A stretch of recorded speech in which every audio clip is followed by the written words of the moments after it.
My name is Holger Afflerbach. I'm professor for modern European history at the University of Leeds. And I introduce here my book On the Knife Edge. The book is the outcome of decades of research. It started with a book on Erich von Falkenhayn, which I published in the 1990s, and which was already a 550 pages book on the German chief of staff, which probably could be compared with Douglas Haig in his importance for the history of Germany during the First World War. Then I wrote a book on the Triple Alliance, one of the big alliance systems in Europe before 1914, which is a monster book of nearly 1,000 pages and archive-based. And finally, I wrote a quite substantial volume on sources from the German headquarters during the First World War, Wilhelm II as Supreme Warlord. Another monster volume with more than 1,000 pages of previously unknown sources. And my actual book is based on all these three books and the research behind it.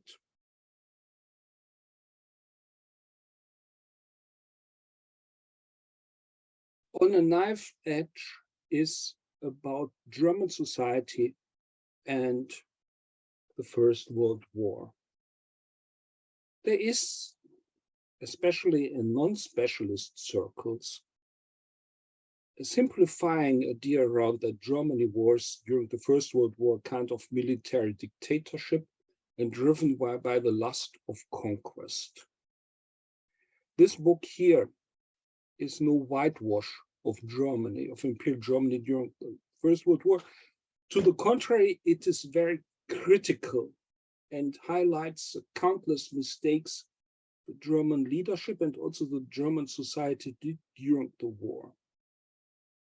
But it highlights that these expansionist ideas are only a part of the picture, and the overall picture is much more complex.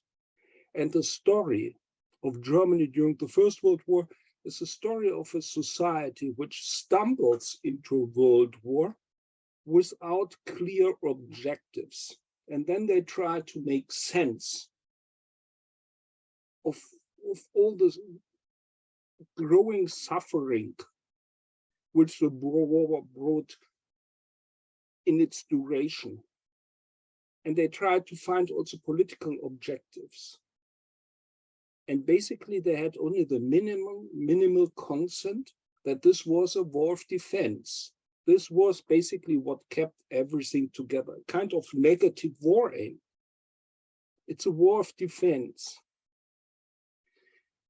And the book is about the all-embracing political, moral, economic crisis, which we call the First World War, and which strangled the German society in always increasing and growing tendency.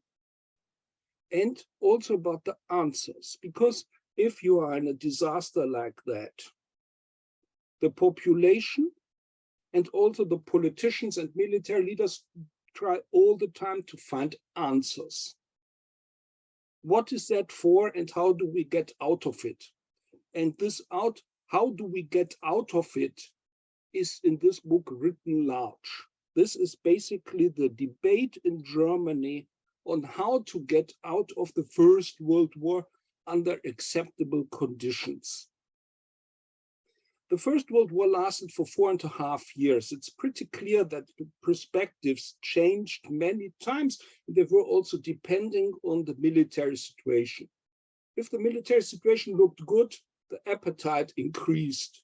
If the military situation looked bad, the appetite decreased. And so it's an up and down, which you have to follow through. And this is another characteristic of the book. The book is specific. Specific in the sense that I don't make only claims, I try also to prove that, so that I try to make my case cast iron clear, to give evidence, that I don't make statements which are only statements and have no evidence. And it shows, therefore, the multiple fractions and numerous contradictions in the German society during the First World War. A very important argument in that are peace feelers, because if you say how to get out of the World War, peace feelers are, or the idea to conclude peace is probably the first one which comes to your mind. If you want to get off the war, why not concluding peace? And indeed, German politicians and German society tried to find out a way out of the war by a negotiated peace. And this argument got strong and stronger, especially in the second half of the war, when Germany was running increasingly out of steam. And this desire to find a negotiated end of the war was, in the second half of the war, much, much stronger than any lust of conquest or the desire to win the war. But it takes, as a saying, it takes two to tango. And the German social democratic leader, Philipp Scheidemann, during the First World War, there was this talk about the Scheidemann peace, a peace of understanding. Scheidemann in February 1917 spoke about the international movement of intensifying and prolonging the war, and that the war leaders and the warmongers in all countries were playing into each other's hand, that the hardliners in Germany needed all the quotations from the hardliners in France and Britain to unite the population behind the war effort, and that in Britain and France, the same mechanism was in place. And also that is an argument of the book, that the hardliners needed the hardliners on the other side to keep the always more war-weary population in place. The Central Powers initiatives to conclude a negotiated peace, and there were numerous ones during the second half of the war, did not lead nowhere, because the enemy camp was not ready to negotiate. They wanted to win, because they thought that a negotiated peace is only an armistice, and with somebody who was responsible in their eyes for bringing the World War about, like Germany. It would be a mistake to conclude a negotiated peace. The book concludes, therefore, with a claim. And the claim is that probably the Central Powers and Russia were more responsible for bringing about the World War than the Western powers, but the Western powers were more responsible for the long duration of the war. And the latest argument already found some debates and research, and recent books picking up on exactly that thought.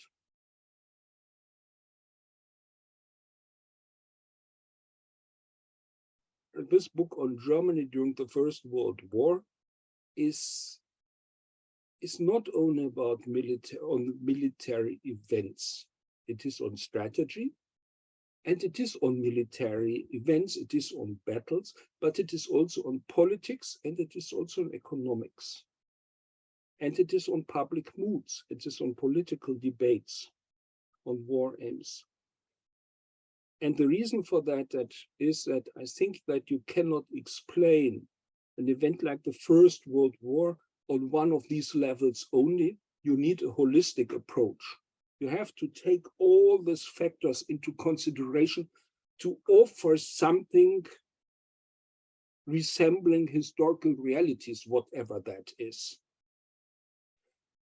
And it wants also to show how political and strategic decisions were made.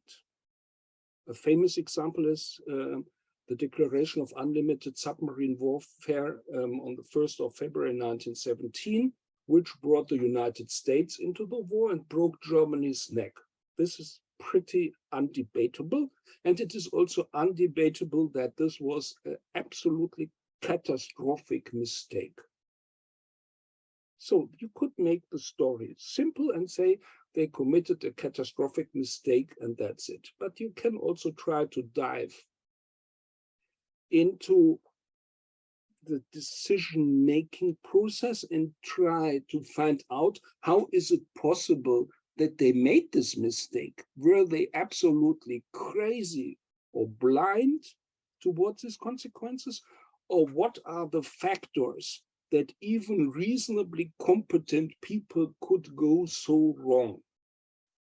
And it has also something to do with public moods and perceptions, because they were not operating in a vacuum. It was not a naval commander like Holzendorf who made this decision alone.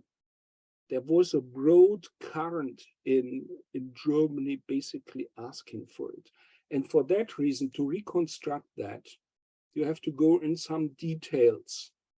And it is also to make the story not simple, because it is very easy to say 100 years later, well, they made a mistake and that's it.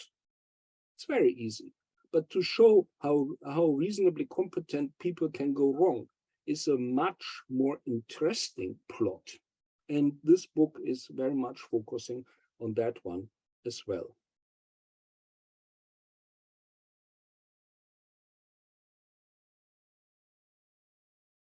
It started when I was a student. And as a student, I was very much, I have to be honest. I was looking for a PhD topic. I'm a student of history looking for a PhD topic, and history is a very wide field and you get a lot of topics. One particular topic which always got my interest was the mentality of World War I general. The typical figure which sits at his desk and thinks hundreds of thousands of soldiers into the certain death. That always was interesting to me, to try to reconstruct the mentality of such a person, especially if you can say that this kind of mentality probably was a precondition for the following disasters of the 20th century. And then I found Falkenhayn, who was a prototypical desk general of the First World War. And I was lucky enough to find new sources on a very well-researched topic. And so it started. And if you find some new sources, if you are very lucky, you find even others.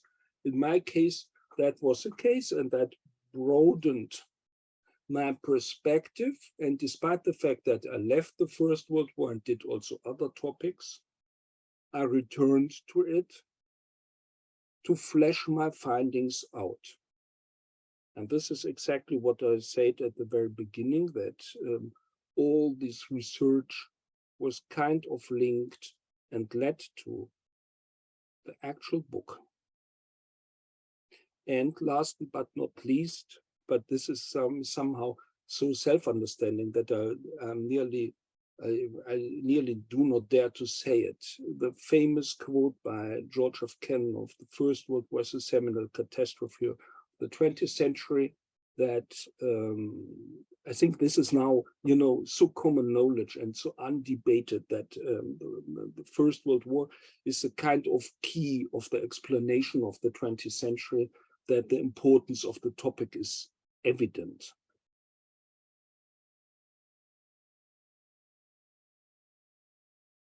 I'm professor of history, and for that reason, the ideal reader for me is normally an interested undergraduate. But not only, because especially here in Britain, we have a very, very lively First World War community. And many people are interested in that, and you cannot cross a little village without seeing somewhere the memorial for the soldiers lost in the First World War. The First World War is omnipresent in Britain and also in its public memory. For that reason, it's not only my undergrads or undergrads, but everybody who is interested in the First World War. This is, of course, not a booklet. We are speaking about a book of 400 pages. So you have been warned, because the book is specific. And it is probably less for the casual reader who wants a Wikipedia-like understanding of events, but it is for the people who want to know it with some precision. And it is for the people who, especially if they're interested in British military history, need the German adversary of the war as a kind of mirror to understand events properly, because that is also something which I observe in Britain, that people are really well informed about the British side and much less so about the German side. And I would love to help to correct that a little bit.